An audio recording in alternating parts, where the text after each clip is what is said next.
복음서의 마지막 부분이 거의 공통적으로 그리스도의 승천으로 마무리하는 것을 우리는 만나게 됩니다. 마태복음도 육체를 가지신 그리스도, 여러분 예수 그리스도가 부활하셨는데 영육간에 부활하셨습니다. 육체를 가지고 부활하셨다.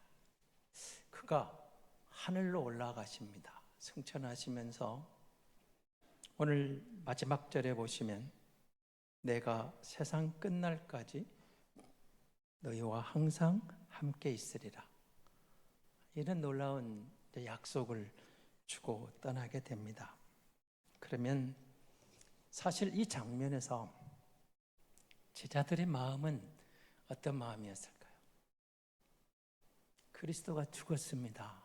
낙심하고 흩어졌는데 부활의 놀라운 감동적인 소식을 안고 그리스도를 만나고 환호를 지르며 얼마나 기대에 찼겠습니까?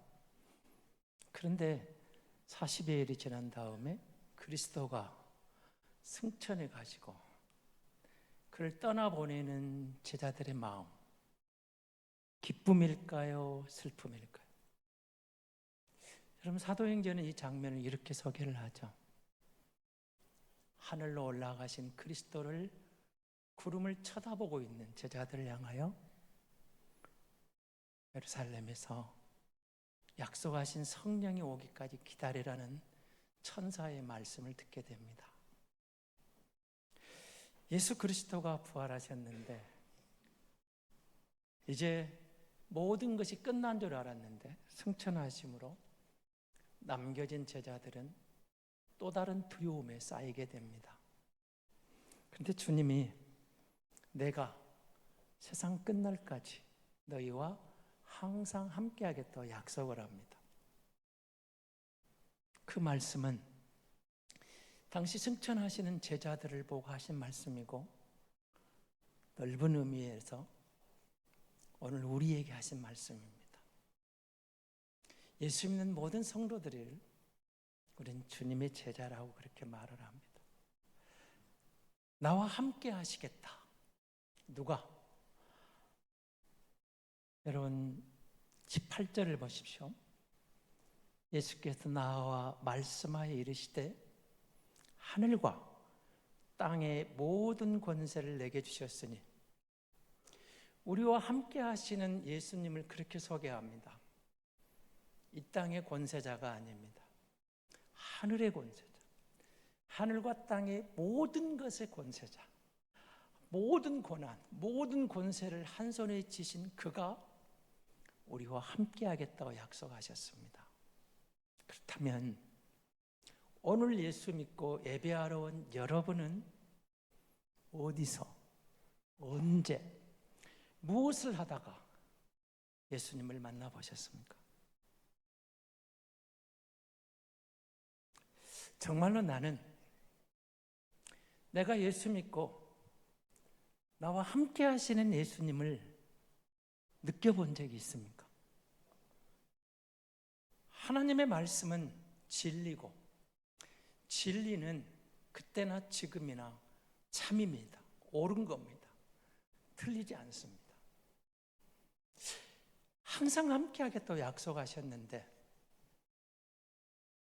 정말 우리는 언제 어느 때 우리의 삶 속에서 나와 함께 하시는 하나님을 만날 수 있을까요? 하나님이 우리에게 남기신 몇 가지 방법이 있습니다. 나와 함께 하시는 예수 그리스도, 예수님의 임재를 느끼는 방법이 뭘까요? 제일 중요한 방법은 교회입니다. 마태복음 18장 20절 말씀은 이렇게 우리에게 증거를 합니다. 마태복음 18장 20절입니다. 같이 봅니다. 두세 사람이 내 이름으로 모인 곳에는 나도 그들 중에 있느니라. 우리 주님의 약속입니다. 하나님의 말씀입니다. 부활하신 주님은 우리와 함께 하겠다고 약속하셨는데 건물이 아니고 두세 사람이 내 이름으로 모인 곳입니다. 교회는 건물이 아니란 말은 수도 없이 들었고 예수 그리스도를 주로 고백하는 성도들이 모인 곳이 교회라고. 우리가 교회입니다. 이곳이 교회입니다. 예수 믿는 성도들이 모인 이곳에, 두세 사람이 모인 곳에 주님이 함께 하겠다고 약속을 하셨습니다. 그러니까 교회에서, 여러분, 우리가 성도가 함께 모이는 그곳에서 예수님의 임재를 경험할 수 있다라고 말씀하고 계시는 겁니다. 우리 가운데 주님이 계시다는 겁니다. 우리가 모이는 곳에 주님이 함께 하신다는 겁니다. 그러니 여러분, 이 모임은, 이 예배의 자리는 세상이 감당 못할 영광의 자리입니다. 하늘과 땅의 모든 권세를 쥐고 계신 그분이 함께하는 자리. 여러분, 설레지 않습니까? 주님이 이곳에서 나와 우리와 함께 하신다. 그래서 우리는 예배 가운데서 예수 그리스도의 임재를 경험하는 자가 복이 있는 겁니다. 어디서 경험할까요? 다음 주일엔 우리가 또 12월 첫째 주일 성찬으로 나아갑니다. 성찬입니다. 마태복음 26장 26절은 이렇게 기록을 합니다. 마태복음 26장 26절입니다. 그들이 먹을 때 예수께서 떡을 가시사 축복하시고 떼어 제자들의 주시며 이르시되 받아 먹으라. 이것은 내 몸이니라 하시고. 우리는 성찬을 할 때마다 그리스도의 몸, 그리스도의 피를 기념한다라고 축복하고 떡을 떼고 잔을 나눕니다. 성찬을 통해서 그리스도 예수가 자기 백성을 만나 주신다고 말합니다. 어느 곳에서 말하는 성례의 축복을 하면 그 떡이, 그 피가 그리스도의 살이 되고 피가 되는 그런 게 아니고, 영으로 오신 그리스도께서 이 성찬을 주인공이 되어서 자기 백성을 초대하고 받아 먹어라. 내 살이다, 내 피다. 너희가 언약의 주인공이다. 내가 이 식탁을 베풀고 너희를 초대했다라고 그 성찬의 주인공이신 주님이 우리를 불러서 내가 너를 불렀다고, 너희는 내 것이라고, 이 그리스도의 살과 피를 잊지 말고 나를 기억하라고 우리를 만나주러 오시는 자리라고 말하는 겁니다. 성찬은 여러분 그런 의미의 가슴 설레는 자리입니다. 하나님의 사랑이 자신의 온몸을 던진 자리, 나 같은 죄인을 구원하시기 위해서 베풀어진 그 자리, 인간적으로 보면 지극히 초라한 자리 같지만 세상의 그 어느 만찬보다 더 소중하고 보배로운 자리, 하늘의 왕이, 땅의 왕이, 하늘과 땅의 모든 권세를 가진 그리스도 예수께서 자기 백성에게 베푼 자리, 그리고 자기 백성을 확인해 주는 자리, 훗날에 그 영광의 만찬에서 우리를 기쁘게 환영하는 그 주인공을 우리를 맞아 주실 그분이 베푸는 그곳에서 예수님의 임재를 우리는 경험할 수가 있는 것입니다. 주님이 나를 사랑하는 거죠. 그리고 무엇보다도 여러분, 우리가 들고 있는 이 말씀입니다. 책이죠. 성경입니다. 근데 이것을 우리는 하나님의 말씀으로 믿습니다.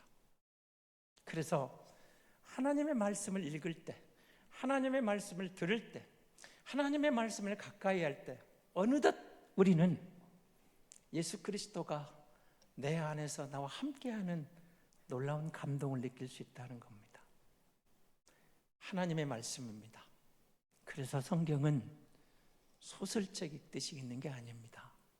위인전을 읽듯이 읽는 게 아닙니다. 역사책을 읽듯이 읽는 게 아닙니다. 수필집을 읽듯이 읽는 책이 아닙니다. 먼저 기도하라는 이유가 거기 있습니다. 성령의 감동으로 기록된 책이니 기도하고 이 말씀을 읽을 때 성령께서 우리 안에서 그 말씀을 깨닫게 해줄 때 그 말씀이 우리를 감동시킵니다. 그 말씀이 우리 안에 살아나게 되는 겁니다. 그래서 그 말씀의 보배를 깨닫는 순간 세상의 어떤 보배보다 우리는 이 말씀이 더 좋다고, 사랑스럽다고 감동의 눈물을 흘리기도 하고 기뻐하게 되는 것입니다. 하나님의 말씀을 들을 때입니다. 준비된 말씀이 선포될 때 기도하는 가운데 듣는 성도들에게, 듣는 하나님의 양들에게, 선한 목자 예수 그리스도가 그의 양들에게 자신의 음성을 들려주는, 그리고 그 말씀이 우리 안에서 감동이 되어 다가올 때, 우리 마음속에 느껴질 때, 여러분, 우리는 그 말씀이 우리에게 전파될 때 그 말씀 속에서 그리스도를 만나게 되는 것입니다.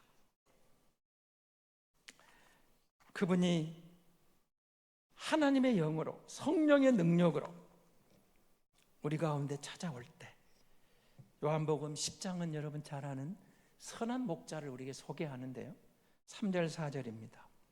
요한복음 10장 3절 4절 같이 봅니다. 문지기는 그를 위하여 문을 열고 양은 그의 음성을 듣나니 그가 자기 양의 이름을 각각 불러 인도하여 내느니라. 자기 양을 다 내놓은 후에 앞서가면 양들이 그의 음성을 아는 거로 따라오되. 여러분, 이 본문 가운데 놀라운 장면은 각각 그 음성을 부르는 목자를 소개합니다. 예수 그리스도를 선한 목자로 소개하면서 여러분, 내 이름을 그가 안다는 거예요. 그가 내 이름을 불러줍니다. 그래서 여러분, 하나님의 말씀을 읽을 때, 하나님의 말씀을 들을 때 똑같은 사람이 있고 똑같은 사람이 듣는 것 같은데 각양각색으로 사람들을 찾아갑니다. 누군가에는 그 말씀을 통해서 이렇게, 누군가는 그 말씀을 저렇게, 누군가는 그 말씀을 이렇게. 그런데 놀랍게도 성령이 역사할 때 하나님께서 자기 양의 이름을 불러주시고 목자의 그 음성을 듣고 양은 그 음성을 알고 반응을 합니다. 하나님의 말씀을 읽을 때, 하나님의 말씀을 들을 때 하나님의 말씀이 내게 다가와서 나의 선한 목자의 음성으로 내게 와닿는 순간, 우리는 우리의 그 복잡한 삶의 현장의 모든 문제들이 그 말씀 가운데 지혜가 되고 답이 되는, 찾아오는 하나님의 은혜를 만나는 순간 기뻐하게 되는 거죠. 하나님의 말씀이 우리에게 다가올 때, 성경은 항상 모든 사람이 똑같이 다가오는 게 아니고 그 사람의 형편에 맞게, 그 사람과 그 사람의 또 처지에 맞는 상관관계에서 성령이 그렇게 울림을 주고 그 말씀 가운데서 예수 그리스도를 만나게 하시더라는 겁니다. 그리고 하나님 말씀을 한 군데 더 봅니다. 마태복음 25장 40절입니다. 마태복음 25장 40절, 임금이 대답하여 이르시되 내가 진실로 너희에게 이르노니 너희가 여기 내 형제 중에 지극히 작은 자 하나에게 한 것이 곧 내게 한 것이니라. 아멘. 예수님은 여러분 이 본문 가운데 여기 내 형제 중에, 예수 믿고 따른 그 무리 중에, 형제 중에, 여러분 우리가 그리스도를 믿는 사람들입니다. 성도라고 말합니다. 같은 교인이라고 말합니다. 그 형제 중에 지극히 작은 자 한 명을 향하여 그의 눈동자가 말하는 것, 그가 뭔가 필요하는 것 무시하지 않고 애면하지 않고 왕따시키지 않고 그를 맞아주고 손잡아주고 그에게 다가가고 그에게 친절을 베풀고 그와 함께했던 그런 순간들을 주님은 그것이 내게 한 것이다 이렇게 인정해주고 계시는 겁니다. 무슨 말일까요? 우리 형제 가운데, 우리 모임 가운데, 우리의 만남 가운데, 그 눈동자 가운데, 그 관계 속에서 주님을 만날 수 있다고 말하는 겁니다. 주님의 임재를. 여러분, 누군가가 우리의 마음을 알아줄 때, 나를 위로해 줄 때, 그 손 내미는 그 손은, 그 악수 하나가, 따뜻한 말 한마디가, 말없이 도와줬던 그 친절이 여러분 예수님의 손길로 다가오더라는 거예요. 그 말씀 속에서 내가 필요하는 그것을 기대하지 않는 사람이 그곳에서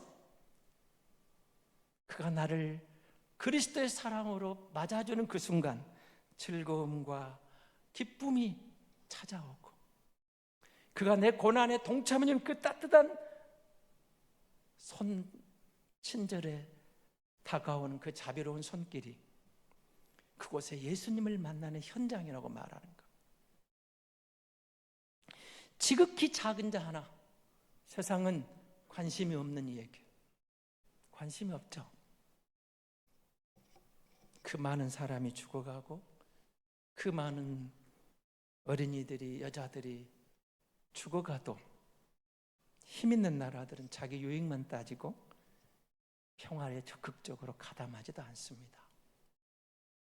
약자들, 약한 자, 힘 있는 자, 없는 자, 소외된 자, 세상은 관심 없습니다. 그런데 주님은 이렇게 말합니다. 너희는 너희 형제를 동일하게 대우하라. 무시하지 마라. 애면하지 말라. 차별하지 말라. 작다고, 힘이 없다고, 가진 게 없다고, 못 배웠다고, 그 형제가, 그가 내가 사랑하는 내 백성이다, 내 양이다, 그가 나와 같다라고까지 말씀하시는 겁니다. 그래서 그 작은 자 하나를 상대하는 것이 나를 상대하는 것이라고 주님은 그렇게까지 말씀을 하고 계시거든요. 그래서 예배당 안에 들어오실 때는 세상의 계급장 다 떼고 들어오셔야 돼요. 세상에 여러분 화려한 거 다 떼고 들어오셔야 돼요. 돈 많다고, 권력 있다고, 지위가 높다고, 내가 이런 CEO다고, 예, 잘하셨습니다. 대단하십니다. 그러나 그리스도 안에서는 그거 내세우면 안 됩니다. 교회에서는 똑같습니다. 하나님 앞에는 차별이 없습니다. 똑같습니다. 큰 자도 없고 작은 자도 없습니다. 다 하나님의 양일 뿐입니다. 주님의 양은 주님의 음성을 듣습니다. 양은 목자의 음성을 듣듯이 택함받은 주님의 양들은, 주님의 백성은 선한 목자의 음성을 듣고 바르게 반응하게 되는 겁니다. 지극히 작은 자 하나에게 한 것이 내게 한 것이라. 예수님이 작은 자와 당신을 동일시하고 있습니다. 마태복음 오늘 28장 19절 20절 한번 보시기 바랍니다. 같이 읽습니다. 그러므로 너희는 가서 모든 민족을 제자로 삼아 아버지의 아들과 세상의 이름으로 세례를 베풀고 내가 너희에게 분부한 모든 것을 가르쳐 지키게 하라. 볼지어다 내가 세상 끝날까지 너희와 항상 함께 있으리라. 하늘로 올라가시기 직전에 제자들에게 사명을 줍니다. 그리고 내가 세상 끝날까지 항상 너희와 함께 하겠다고 약속하고 계십니다. 어디서 우리가 주님을 만난다는 거죠? 우리에게 주어진 그 일을 감당하면서, 우리에게 맡긴 그 임무를 감당하면서, 예수 믿고 났더니 주님이 내게 주신 뭔가가 있어요. 사명이 있어요. 임무가 있어요. 주님이 내게 주시는, 우리는 청직이라고 그렇게 말들 했지만 나름대로 내가 할 일이 있습니다. 모든 사람은 주님이 맡긴 뭔가가 있습니다. 그런데 그 일 가운데서 주님의 임재를 경험하더라는 거예요. 여러분 돌아보시면 내가 맡은 그 일을 도저히 감당할 수 없었을 때, 내 한계를 느끼고 하나님 여기까지니까 내려놓고 싶을 때, 아닙니다, 이것밖에 안 됩니다라고 자신을 부정하며 절망할 때, 주의 성령이 우리를 다시 감동시켰고 말씀으로 찾아오셨고, 돌아보면 그때도 주님이 다시 일으켜 세우셔서 할 수 있도록 예수님이 함께 하셨던 그 순간이 사실 우리의 간증 아닐까요? 그 순간이 있었습니다. 어쩌면 세상의 많은 사람들과 같이 주저앉고 싶은 순간이 왜 우리에게 없었겠습니까? 그런데 예수님이 거기에 함께 하셨습니다. 그리고 누군가를 통해서, 무언가를 통해서 주님이 나를 위로하셨고 감당할 수 있도록 주님이 내게 다가오셨던 그 순간들이 있었기에 오늘 내가 있는 겁니다. 그리고 요한복음 14장 20절은 이렇게 말합니다. 그날에는 내가 아버지 안에, 너희가 내 안에, 내가 너희 안에 있는 것을 너희가 알리라. 그날에 예수님이 아버지 안에 있습니다. 우리가 예수 안에 있습니다. 예수님이 우리 안에 있는 것을 너희가 알리라. 우리 마음 가운데 이미 오신 성령님이 예수 그리스도가 영으로 우리 가운데 다가오셨다고 말합니다. 성령을 통해서 우리 안에 거주하십니다. 우리 안에 들어오셨습니다. 너희가 내 안에 거하리라. 내가 너희 안에 거하겠다. 여러분 놀랍지 않습니까? 하늘과 땅에 모든 권세를 가진 그분이 나와 연합되어 있습니다. 내가 그 안에 있습니다. 그가 내 안에 있습니다. 우리가 힘들 때 우리 안에 계신 성령께서 우리에게 말씀하시는 것을 느끼는 순간 주님이 나와 함께하는 하나님의 양인 것을 우리는 확신하게 되는 것입니다. 그리고 예상하지 못한 곳에서 때로는 우리가 주님을 만나기도 합니다. 광야입니다. 오지입니다. 어쩌면 죽음의 문턱에서 만날 수도 있습니다.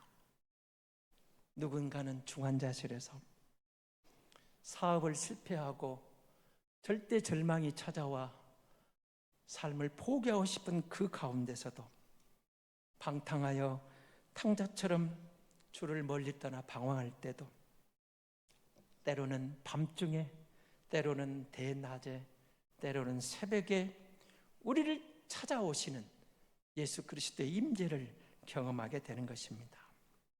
예기치 못한 상황이지만 주님이 우리를 방문하는 순간이 있다라는 겁니다.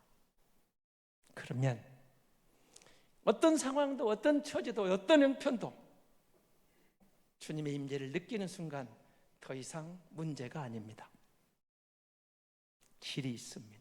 그리고 감히 우리는 이길 수 있다라는 고백을 합니다. 세상 끝날까지 항상 너희와 함께 있으라는 약속이 진리입니다. 주님의 말씀은 진리입니다. 예수 그리스도가 참 인간이고 예수 그리스도가 참 하나님이라 하겠습니다. 그는 하늘 보좌 우편에 앉아 계시고 영으로 은혜와 진리로 우리 가운데 거하시는 영으로 우리 가운데 찾아오셔서 잠시도 떠나지 않겠다고 약속하셨습니다. 예수 그리스도가 나와 함께 하십니다. 무엇이 두렵겠습니까? 유대인 속담에 보면은 격언에 이런 말이 있습니다. 굉장히 의미 있는 격언입니다. 사람은 죽기 위해 태어난다. 이건 모든 나라가 다 아는 진리입니다. 모든 사람이 다 합니다. 믿든지 안 믿든지 우리는 반드시 죽습니다. 그런데 사람은 죽기 위해 태어난다. 그러나 영원히 살기 위해 죽는다. 부활하신 주님이 승천하시면서 내가 너희와 항상 함께 있겠다. 우리는 죽지만 우리는 다시 태어나기 위해서 죽는다고 말을 하고 있는 것. 그 죽음이 두렵지 않다는 겁니다. 진리는 변함이 없습니다. 내가 경험하든 경험하지 않든 진리는 진리입니다. 주님께서 그분의 말씀을 확정하기에 우리의 경험이, 나의 경험이 꼭 필요한 것은 아닙니다. 하나님의 말씀은 진리입니다. 부활도 진리입니다. 믿든지 안 믿든지 천지는 변화해도 절대로 변함이 없는 유일한 약속이 여기 있습니다. 믿는 자는 살리라. 십자가의 복음을 통한 진리의 말씀은 절대로 변함이 없습니다. 그때도 진리고 지금도 진리고 앞으로도 진리입니다. 주님의 십자가는 언제나 그 자리에 서 있습니다. 조금도 변하지 않고 조금도 흔들리지 않고 그 말씀, 그 진리, 그 조건 그대로 거기에 서 있습니다. 우리가 그것을 경험하든 아니든 그 진리는 변하지 않습니다. 진리는 어디서나 진리라서 진리입니다. 예수님의 십자가와 부활, 하나님의 섭리와 인도하심, 성천은 믿는 자뿐이 아니라 믿지 않는 세계의 진리인데 저들이 모를 뿐입니다. 경험하지 못한 것뿐입니다. 진리는 단지 교회에 국한되지 않습니다. 세상 모든 사람에게 진리입니다. 믿으면 부활이요 영생입니다. 안 믿으면 죽음이요 심판입니다. 예수 그리스도가 부활하셨습니다. 그가 승천하십니다.